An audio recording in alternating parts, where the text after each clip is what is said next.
What's up, everybody? So I accomplished one thing and another thing causes me an issue.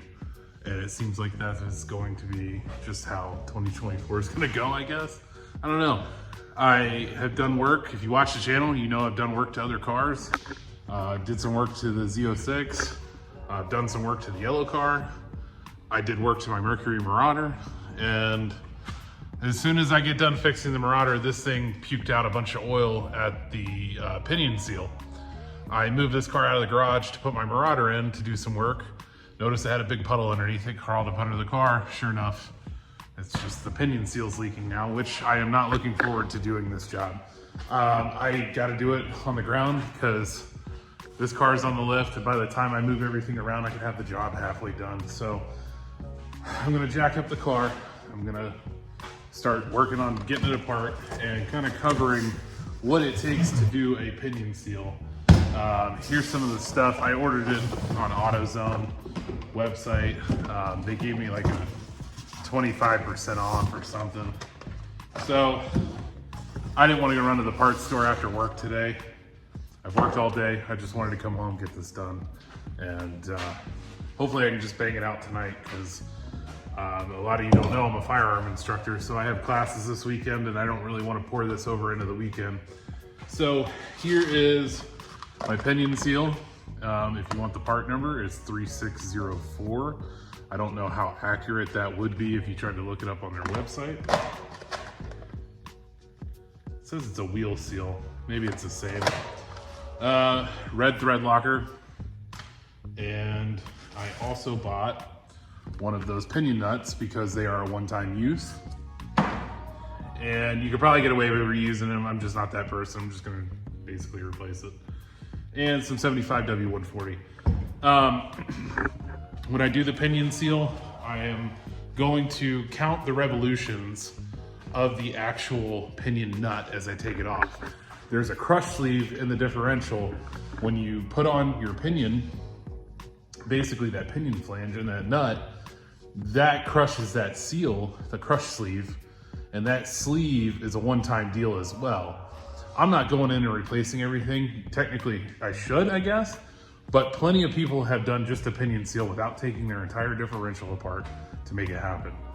So I'm going to count the revolutions of how many times the nut spins all the way around, and then when I go to put it back on, that's how many revolutions I'm gonna put back on it and tighten it just a little bit. You cannot, my understanding, and I've actually, believe it or not, watched another YouTube video on this just to confirm, you cannot crush that crush sleeve with just a regular ratchet. It takes 180 foot-pounds from my understanding, and just with regular ratchet, it's not gonna do it.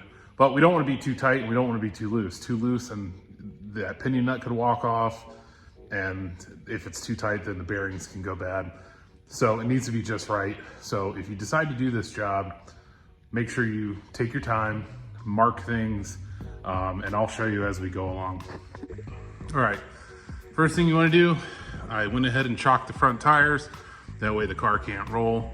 I'm gonna yank the e-brake and I'm gonna go ahead and jack up the car. You can see the jack right here. I like to place the jack right in front of the differential cover. It's a good spot.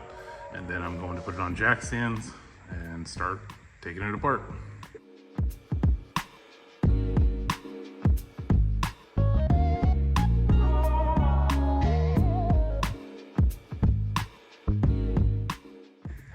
All right, so I got the flange bolts out. They were quite a nightmare. I'm not gonna pretend like I didn't spend a half hour trying to do it. I tried my impact, it didn't work. So I ended up using a cheater bar and got it. If you noticed, I marked the flange here. I marked the, basically this U-joint spot here. And on the other side, I marked 2 spots. Pretty sure these drive shafts are externally balanced, but anyway, I want to line it up back properly. So now I'm going to count my threads here. So there's 4. 1, 2, 3, 4. And I'm going to count how many revolutions it takes to spin this off. And then once I do that, I'll go ahead and use my puller. I'll pull this flange off, and then we'll go ahead and replace the seal and hopefully stick it all back together and be a little bit easier on the assembly as it was taking it apart. So there was a lot of cuss words in there. So I didn't film a lot of that because it really did fight me more than I thought it would. But let's go ahead and get that nut off. I'm gonna hang that drive shaft up. I'm gonna put some zip ties. There's another bracket like this over here. I'm gonna try and come up with something a little bit better and keep it out of my way.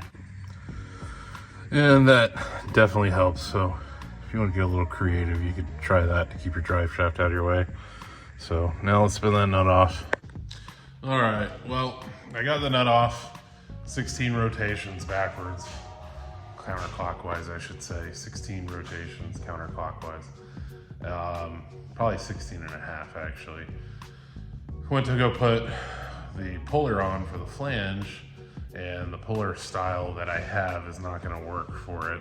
So I'm done for the day, which kind of sucks. Kind of wanted to knock this out, but that's all right. This is the style that I was trying to use.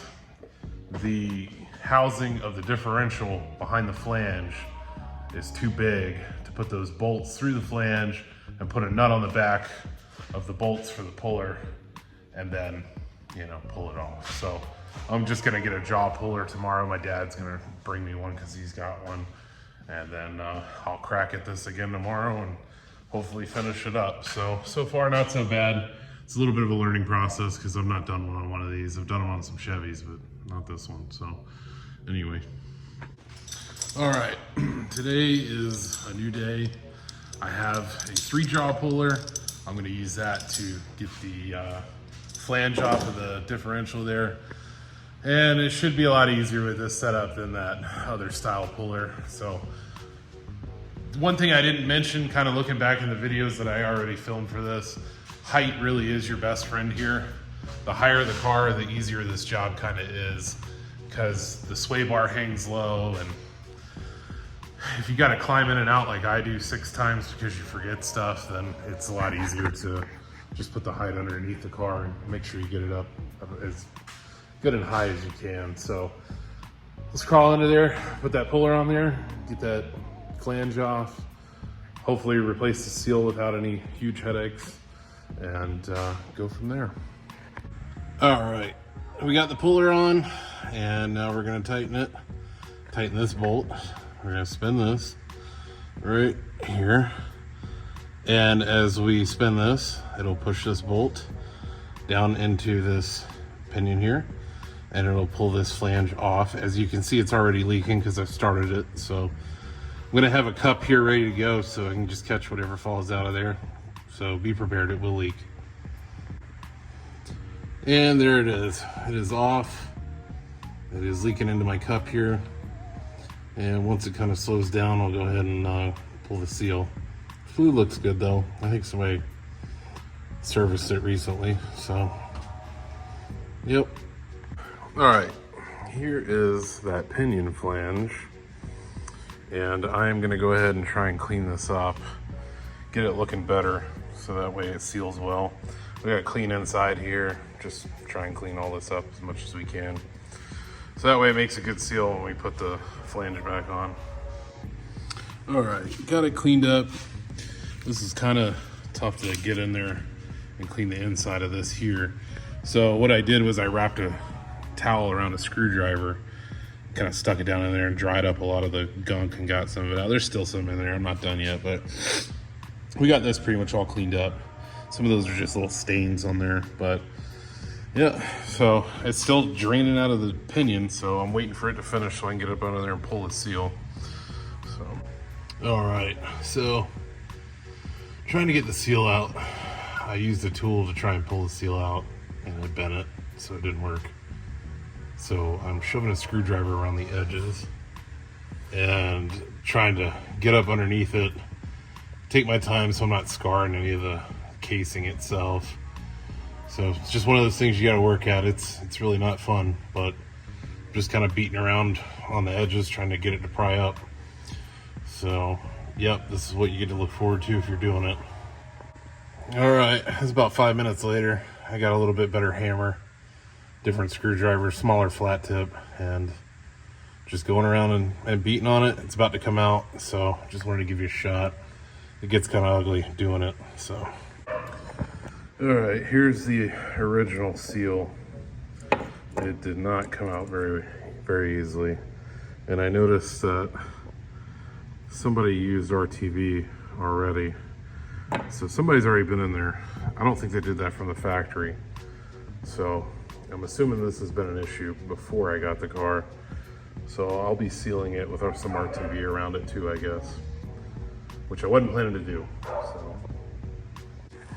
All right, I went ahead and put some black RTV around the seal, just so I can get a good seal. There was some RTV already on there.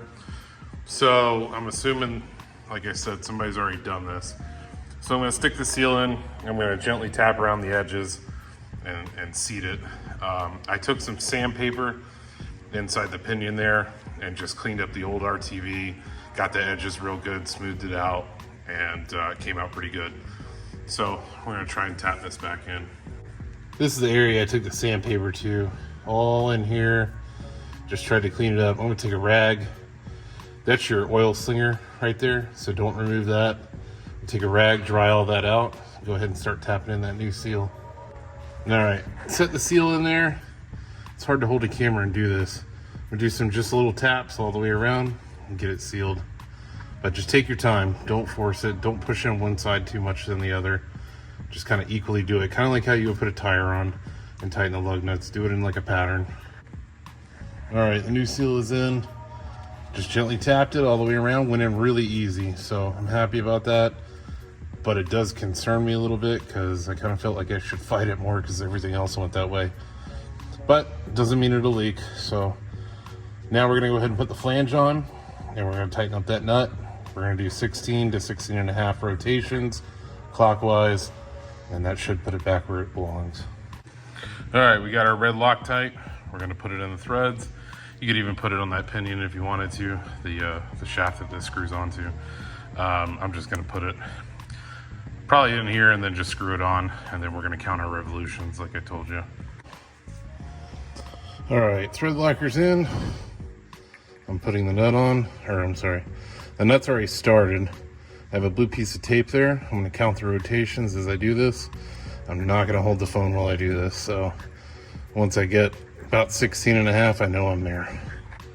All right, so we got it back on. The downside of this was, at one point I tried to readjust. I'm laying on a creeper, so the socket came off, kind of lost orientation. I'm almost dead certain I'm right back where I was. I could feel it bottom out. So my only thing is I don't have the same amount of threads sticking out. So I'm gonna try and tighten it just a hair more, but it feels bottomed out, feels good. I really don't feel the need to keep cranking on it. I did use the red thread locker, so I'm gonna try that and see what happens. I'm gonna try and tighten it a little bit more, and then I'm gonna go ahead and reconnect my drive shaft and line up the marks that I have on the flange with the drive shaft, and hopefully we'll be able to refill it and test drive and see what we got. All right, so I just went ahead, put the drive shaft bolts back in. I put some red Loctite on them so that way they don't come out. I'm gonna torque them down to about 85 foot-pounds of torque. That way we make sure they stay in there. And then I'm gonna take the drain plug out. It's a 3/8, just regular socket you can stick in there. I'm gonna use an extension to make it easier. Take it out, then I'm gonna drop the car and pump fluid into the differential with a pump that I have, and then seal it back up with the drain plug, and we should be good to go and test drive. Fingers crossed it doesn't leak. I really don't wanna do this again. I'm exhausted. I didn't wanna do this today. I wanted to enjoy time with my family, but I'm gonna get this done and hopefully we'll take it for a test drive in a little bit and see what happens. All right, on the driver's side of your differential is that plug. Looks pretty nasty. I have a feeling that I am going to play hell getting this out, hopefully not. But basically just a 3/8 ratchet in there, and I'm using an extension, and pop it loose and put your pump in. There's my pump, and I'm gonna pump the fluid out of that bottle, but I'm going to lower the car when I do that so I can get more in there. All right, so the plug came out no problem at all. You can see it right there on the end of that socket. It was effortless, so I'm glad about that, because it really sucks to get through a job and the last little thing you gotta do is just gonna fight you to death. So at this point, I'm gonna put my jack back up under here. I'm gonna take the jack stands out, and I'm gonna lower the car down, pump it full of fluid, lift it back up, put the plug back in, and then hopefully we're good. All right, so we got it filled, and now we just need to go test drive it and see how it goes. I will not, the crappy part is I was pumping the fluid, and little did I know it was overflowing. So I got a nice, about 1/4 of a quart underneath the car sitting there hanging out. So good old cash money. I get to dry up with some kitty litter. Hopefully this is it. I hope it doesn't leak. One thing I didn't mention that I like to do just when I get stuff like this is obviously degrease and clean the whole bottom. I did that in between camera takes here. I sprayed it all down, wiped it up, cleaned it. Looks like brand new under there now, but that way I can see if it's leaking again down the road. So if you want to find out how it went, you have to check out my next video, and I don't know when that's going to be, but something good will come soon. We're still working on that 55 Chevy, and progress is slowly being made. My dad's doing most of the work right now just because I've got so many other things going on. But make sure to watch the next video if you want to see how the Mustang turned out, and make sure to like and subscribe. If you have any questions, put them in the comments, and I'll see you on the next one.